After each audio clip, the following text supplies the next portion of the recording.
Hi everyone, welcome to a new week. It's your girl Nick back at it again. We are covering October 28th, so the last few days, the end of October until November 3rd. So this is the transitional week as we get out of October and enter a whole new month, November, and also fun little festivities, Halloween and all that fun stuff.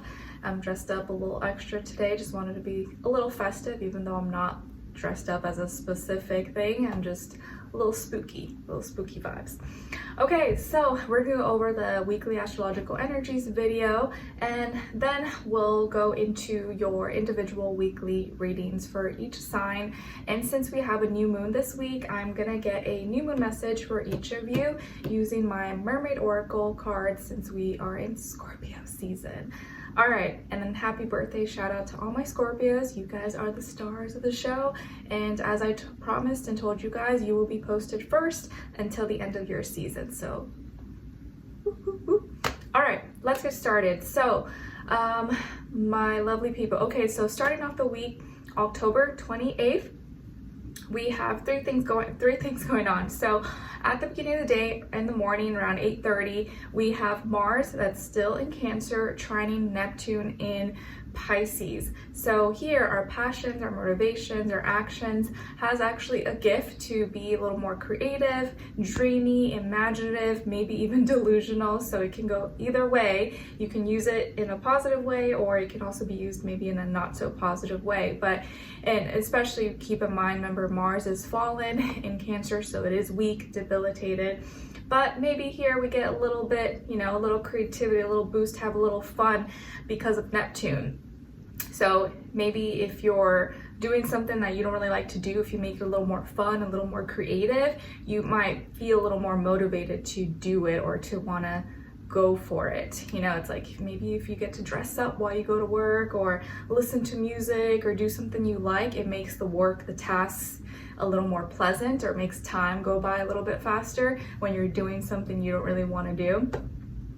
Later that day, so an hour and a half later or so, we have Venus, that's in Sag, remember, transitioned into Sagittarius, squaring Saturn in Pisces. So here, people, places, things that we love, how we love, our love language is needing to learn how to see the reality of things, and you may feel a little restricted from maybe expanding or showing love or doing the things that you love or spending time with people, places, things that you love to the extent that you want to, right? Because Venus in Sagittarius wants to be free, wants to explore and do it all and just experience and see no boundaries, no limits. But Saturn's like, we got rules, you got things to do. So here, Venus, how we love, people, places, things that we love, has to learn how to maybe do things in moderation, see the reality of like what needs to be done first, and then you can have fun, or practice a little moderation or restriction. So this is not exactly a bad thing. It just helps to be like, okay, all right, like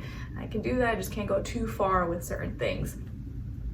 And then at the end of the day, or towards the end of the day, on the 28th, we have again Venus in Sagittarius sextiling Lilith, that's in Libra. So here, people, places, things that we love, how we love, our love language has an opportunity to possibly maybe help or shed light on or draw in things that maybe we hide in the shadow, that we don't want to show, that brings us shame or embarrassment. So this can also be like a good thing, but could also maybe not be such a good thing, where maybe we may naturally start to like and see the good sides of things that we usually feel embarrassed about, or things that we usually don't want to show, and be like, oh, you know what?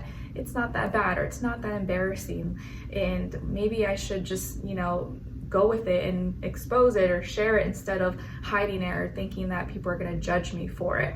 And it could be involving, again, relationships or people, places, things you're relating to or in connection with, because Lilith is in Libra, or how we balance ourselves out.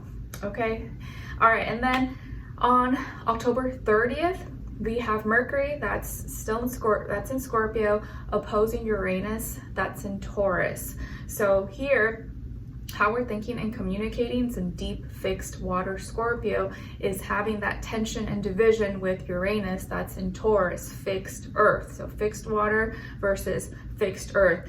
And Uranus does not like to be in Taurus at all. So it's already kind of like, you know, dealing with its own things back at home. And Mercury, I guess, it's not the best in Scorpio, but it's also not the worst. So here, Mercury kind of has the upper hand, but we're having to kind of have that balance, and but may feel that tension and division between what we're thinking and communicating when it comes to how we're changing, rebelling, and creating our stability and security, but in a unique individual way, because the way we think about it, or where we're going about it, hearing my son in the background, may not be exactly as realistic or as fixated as Uranus in Taurus wants us to go about it. We're like, that's too surface level. I'm not trying to do it that way. I want to go a little bit deeper, or I want to, you know, put my emotions and, you know, be a little more strategic. Whereas Uranus is like, no, screw all that. Let's just get it done and be unique, be yourself, and let's just work on the foundation or the structure and things that matter. But Scorpio maybe wants to go deeper and look at the details, and it may take longer to get it all done. So here, there's a little bit of tension and division between our mind and our thoughts, how we're communicating versus what we're trying to change in our own unique individual way, in a Taurus-like way. All right, now, and then we go into the next month of November. So, well, actually, 31st, Halloween. So happy Halloween to anyone who may celebrate. Although I feel like as the years have gone by, Halloween is kind of less and less cool. I remember even back in Cali, like, we didn't really get as many kids coming, knocking, trick-or-treating as much anymore. And I think after, you know, COVID and all that, it just, a lot of things just died down. But anyways, happy Halloween. Hopefully you make it special, or do something fun with your kids or children if you have kids, or with yourself. So on the 31st, of course, we have Mercury in Scorpio trining Neptune in Pisces. And you guys know, like, Scorpio and Pisces, they're like, they could be like these two little friends, besties that get into trouble, but have so much fun together. So here on Halloween, we have Mercury, how we're thinking and communicating in Scorpio in a deep, emotional, fixated way, having the gift to be creative, imaginative, dreamy, illusional, delusional with Neptune in Pisces. So here it's like, you know, those two energies can get you into trouble, or it can be really, really fun. It just kind of depends how you utilize it, or your energies, how you're playing things out that day. But it's just funny that that's happening on Halloween. So, you know, you may feel a little more creative and be thinking about it, or want to do fun things, or get dressed up, or play spooky music, or bake cookies like I did, and design. So it could be a really highly creative day, especially if you do art, music, dance, anything like that. And then as we transition into November, a new month, November 1st, oh, and by the way, I will be posting the November monthly after I'm done with all these weeklies, okay? So November 1st, we have a new moon in Scorpio at 9 degrees. So new moon, well, you guys may already know. If you don't know, the moon falls in Scorpio, so it's debilitated. It doesn't like being in Scorpio. So the new moon in Scorpio is a little bit tricky, or anytime the moon is in Scorpio, it's a little bit tricky, because how we're reacting and responding to feelings and emotions, or what we're showing or not showing, we may sometimes prejudge, or go too deep, or look too deep into something when that's not the case, or be hiding more than we need to hide, or be assuming that someone is doing something, or manipulating when maybe that's not the case. So you want to, like, keep yourself in check, that you're not playing out those energies, but also you're not just prejudging that everyone else is doing that as well. So November 1st, we have a new moon in Scorpio at 9 degrees. So this will be a time, or be a day, that you may have a new feeling or a new deep emotion that you are, you know, playing out, that you want to act on, that you're passionate about. And there could be something new that you're going to be investing yourself into, or be manifesting, or connecting. And it's really all about connection, what you're feeling connected to deeply. So it could be a relationship, job, health, friendships, could be really anything. But you just want to make sure you have good intentions, or genuine good intentions, not, you know, shady ulterior motives here. Okay, and of course, fixed signs may really be the ones playing this out, especially Scorpios. So Scorpios are the stars of the show for the next 30 days or so, and they could be the examples of what to do or what not to do. All right. Then the next day on November 2nd, we have Jupiter in Gemini sextiling Chiron in Aries. And I don't know if you guys remember, you probably won't, but I did write this down because I wanted to make a note that this we had this exact alignment happen earlier this month on the 12th of October. So maybe you could look back on that day. Did anything special happen or did something happen? And you can make note there could be a connection to this day on November 2nd. Okay, so Jupiter in Gemini, sextiling Chiron in Aries here. How were our experiences, our philosophical ways of thinking, how we're growing and expanding, has opportunities to heal our wounds or to acknowledge our wounds, and then therefore heal our wounds by acknowledging them, talking it out, seeing the wisdom, extracting the wisdom and the knowledge from the experience, and therefore kind of healing it and seeing that it's not all bad, or we can grow from this, we can learn from this.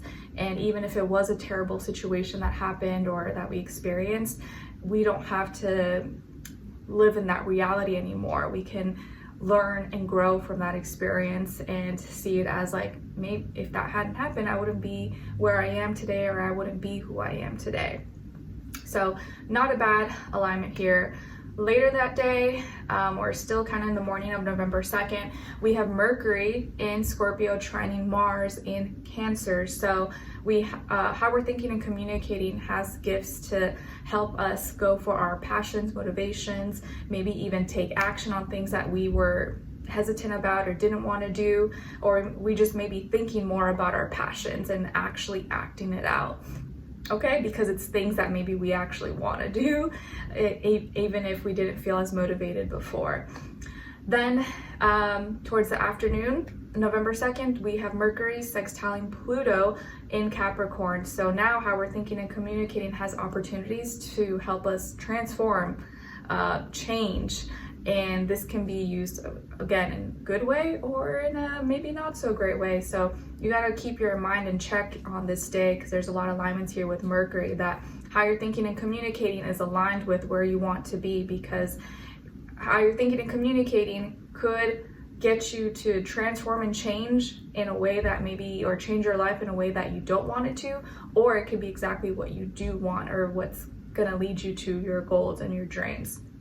So maybe watch your mouth, or watch what you're speaking into existence, or how you're thinking, what content, what information you're consuming that's either uplifting you or maybe putting you in fear and then causes you to do something that may change your life forever. Okay.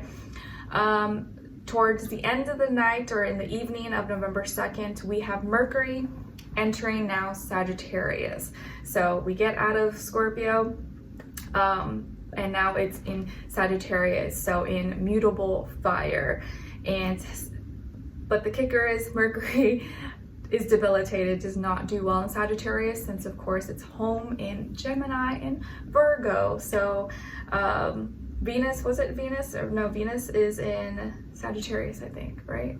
Yes, I'm sorry, I'm getting all mixed up. But okay, now Mercury is debilitated in Sagittarius. So how we're thinking and communicating, it may come off maybe a little too blunt, a little too harsh, a little too unfiltered, and may rub people the wrong way, or like we're not using any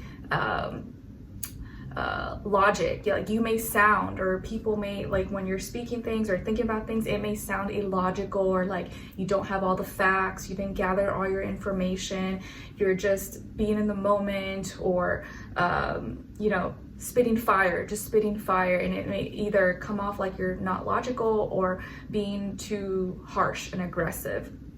And I know this because my husband has Mercury in Sagittarius, so his mouth sometimes, or how he says things, he has to be very cognizant because it can get him into trouble. All right, and my son has full moon Sagittarius in his natal chart. Okay, and then the next day, or at the end of the week here, we have on November 3rd, Mars opposing Pluto, Mars in Cancer, where it's fallen, opposing Pluto in Capricorn. So here, Mars is already fallen in Cancer, and it's going against Pluto in Capricorn, does not stand a chance, so it's really gonna get his, booty beat up here. So Mars is definitely feeling that tension, that division, like, rah, I don't want to oppose and not trying to transform. It's fighting its transformation, endings, death, rebirth, but Pluto here might kick Mars' butt. So you want to make sure that you are transforming, you're changing whatever it is that you know you need to do, so that Pluto doesn't come in and force you, because if it forces you to do it, it's not fun, it's not pretty. So yeah, here we may feel that like, I don't want to do this, but I know I have to do it kind of energy. Later in the morning on November 3rd, now we have Venus opposing Jupiter. So Venus in Sag opposing Jupiter in Gemini. So what we love, people, places, things that we love, how we love, our love language is feeling that tension, division between Jupiter, where our wisdom and knowledge and how we're supposed to grow and expand, because we just want to experience what we love right now is freedom and being in the moment, having some fun, and just feeling things out, mutable fire, whereas Jupiter is like, we need information, we need to, check the facts, but Jupiter is already debilitated here in Gemini, so Venus might have a little more energy here backing her up that could help with this opposition, especially because Jupiter is debilitated in Gemini and it's also in retrograde right now. And Venus is not as bad in Sagittarius here. In Mercury, yes, Sagittarius, it's all right. Okay, and then towards the end of in the afternoon-ish, we have Venus trining Chiron. So Venus in Sagittarius trining Chiron in Aries. So here, what we love, people, places, things that we love, how we love, has the gift to help us see and maybe grow and expand from our wounds that involve our identity, our individuality, our independence. Venus is gonna maybe help with these things, get us closer to maybe healing those wounds by helping us bring passion, excitement, and maybe helping us see where we can break free from those things that once held us back. And then we end off the day, end off the week with Mars going into Leo. And my baby, actually, Skylar, has Mars in Leo. So as time goes on, I'm getting really familiar with these energies because he plays it out naturally. So Mars now enters fixed fire Leo, where it's a little bit better than Cancer, but it's not that much better. It's just a little bit better. So how our passions, motivations, our actions is now going to be more fixated, and we may be a little more stubborn and like, no, I want it this way, it's going to go this way. And you may express yourself and be a little more aggressive about things, but actually be stubborn in it as well, and not want to see things in any other way. And you may express it or come off a little aggressive or like me, it's all about me, attention seeking. So we just want to be mindful of that energy. We may see a burst now of people being a little more passionate and aggressive, but it's going to be a little more fixated, not as like open-minded or understanding. But it may not be a bad thing as well, as we kind of go through our passions. All right, so that is all for the weekly energies of what's going on in the sky for this week. Let's get started for your weekly individual readings. So I'll see you guys there, and where next is going to be the water signs. So hope you guys enjoyed it, and I'll see you in your weeklies. Take care. Bye.